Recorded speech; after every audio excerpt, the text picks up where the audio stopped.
Hi, this is Dr. Fox, and let's talk about leukocytes, or white blood cells. In this video, we'll discuss the features, functions, locations, and relative abundances of the major types of white blood cells, or leukocytes.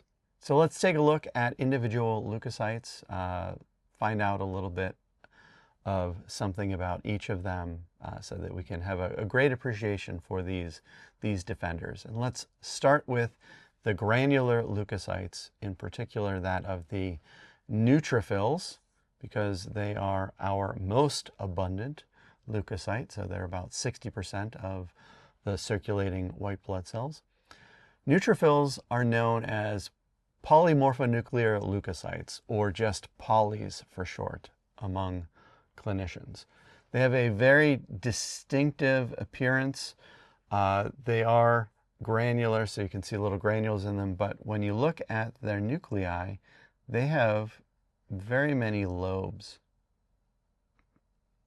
to their nuclei, so usually between 3 to 5 lobes that you can see there. Let me erase that so that you can have an appreciation. So there is that.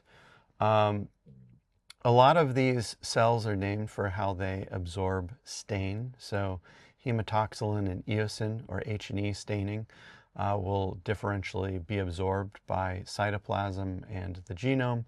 Neutrophils are rather neutral. They neither absorb nor reject acidic or basic stains, so they come off as moderately pink. So we call them neutrophils because of how they absorb stain.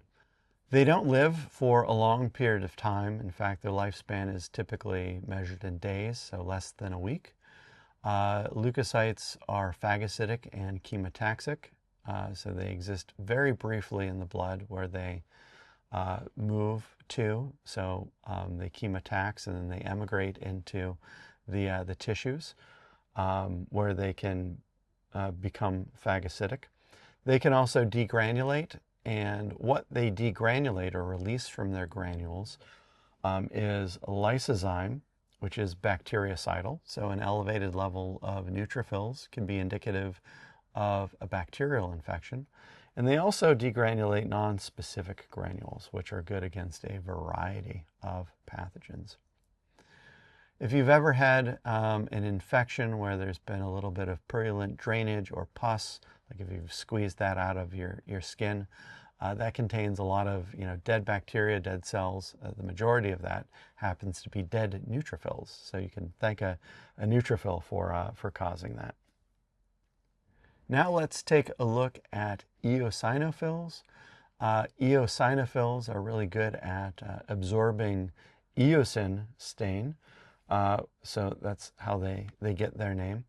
Eosinophils don't live all that long or circulate all that long. Their lifespan is also measured in days to weeks, more so than a neutrophil, so typically it's just under 2 weeks. They have limited capacity to serve as phagocytes, but they are able to chemotax, so they can move toward and then leave the bloodstream to go into the tissues, most often into the mucosae of the tissues. That's the area that's in contact with other bits of tissue. They are granular, so they can degranulate, and they can degranulate a number of different things. So leukotrienes is one of the major things that an eosinophil can degranulate, and these tend to exacerbate allergies, so they enhance inflammation and make allergic reactions worse. They can also secrete histaminidase. Histaminidase is an enzyme that cleaves histamine, and so this can slow allergic responses. So eosinophils do a little bit of both. And in addition to that, they secrete something known as major basic protein, which is very good at killing endoparasites, especially things like schistosomes. So eosinophils, when elevated, their levels might be indicative of schistosomiasis infection. They aren't very common within the blood. They're about 3% of the white blood cells, so they're a little more common than basophils, for instance. Those basophils are really good at absorbing basic dye, so they appear more purple in nature. Sometimes their granules will even obscure the nuclei. That's one of the ways in which they can be identified using light microscopy. They last a very long time. So previously we were measuring lifespan in days to weeks. Basophils will circulate for years, so they may be present for 1 to 2 years in the blood. They very rarely ever leave the blood to go into the tissues. They can be chemotaxic, so they can move throughout the body and be drawn toward infections. And when they degranulate, they'll release histamine, which enhances allergic reactions, heparin, which leads to bleeding or the movement of blood, among other things.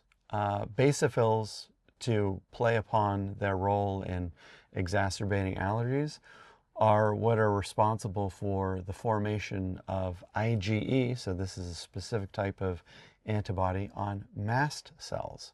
So mast cells are found in tissues and they can release histamine and other things, and this is part of the process of anaphylaxis. So if someone has a particular sensitivity or an allergy to something, especially a food allergy, and they eat it and they encounter it, well, those IgE antibodies are primed to recognize it, and that can lead to anaphylaxis by mast cells dumping their histamine as well as having all of that IgE antibodies.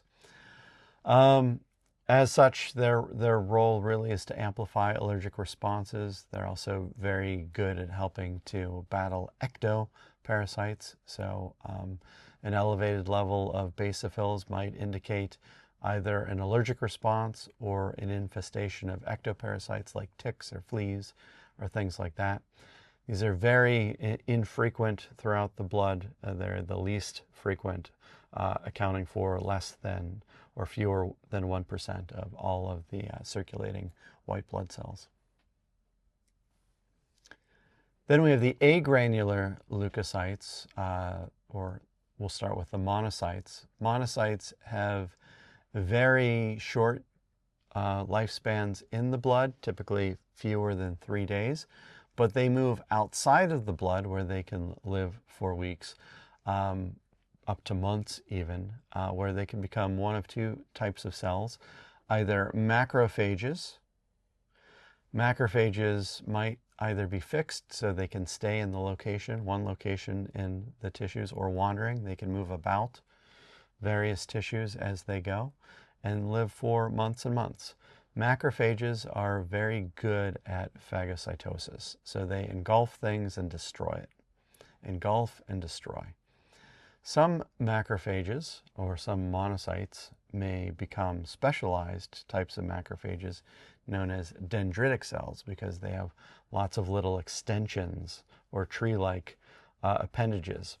These are also present in tissues, and after they phagocytose something, they can put little bits of that pathogen on their surface, so the antigen onto the surface, and they can wander back into the immune system and present that antigen to various lymphocytes, so T cells or B cells, so as to activate the immune system against that particular cell.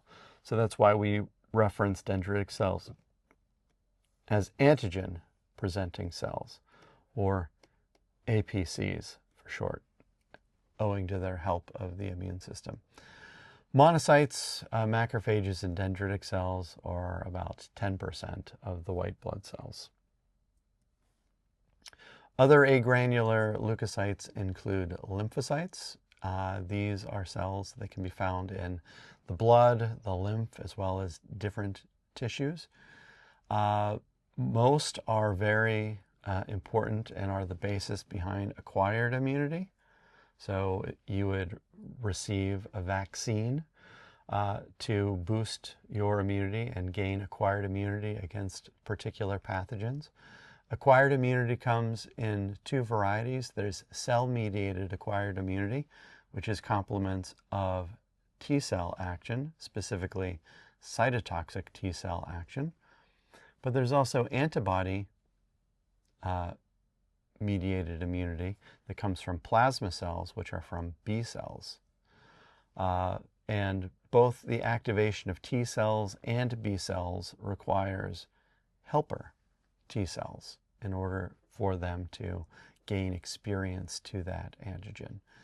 There are also other specialized T cells called T suppressor cells or T regulatory cells that help prevent against the recognition of self. So they help to prevent against autoimmunity. Other types of lymphocytes that aren't involved in acquired immunity are natural killer cells. Natural killer cells function much the same way that cytotoxic T cells function, but without previous experience to a pathogen. They can just destroy it. Now, lymphocytes are never phagocytic, so they don't engulf anything. They either destroy it through cell-mediated immunity or antibody-mediated immunity. Small lymphocytes, which are most of circulating lymphocytes, are inactive. Large lymphocytes, which are about 10% of circulating lymphocytes, are activated lymphocytes. And when you get higher rates of large lymphocytes, that's indicative of some immune response.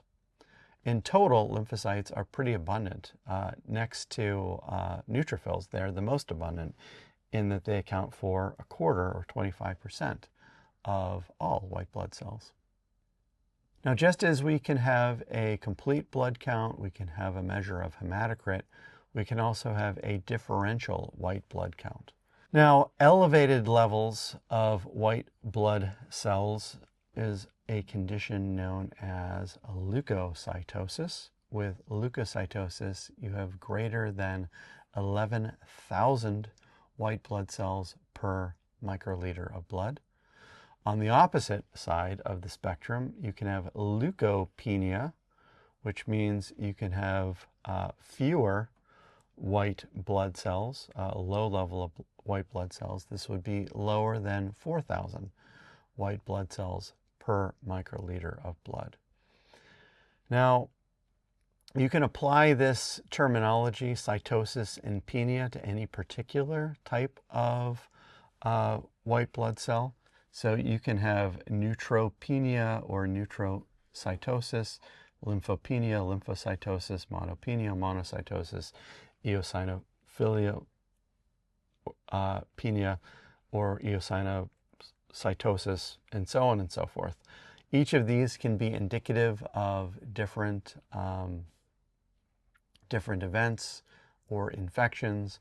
I don't think that it's important that you learn any of these, or I should say memorize any of these, but definitely have a look over just to get a sense for what these different white blood cells do and if that jibes with their individual functions. So we've discussed the features, functions, locations, and relative abundances of the major types of leukocytes. Thank you so much for your time, and I'll talk to you in the next video.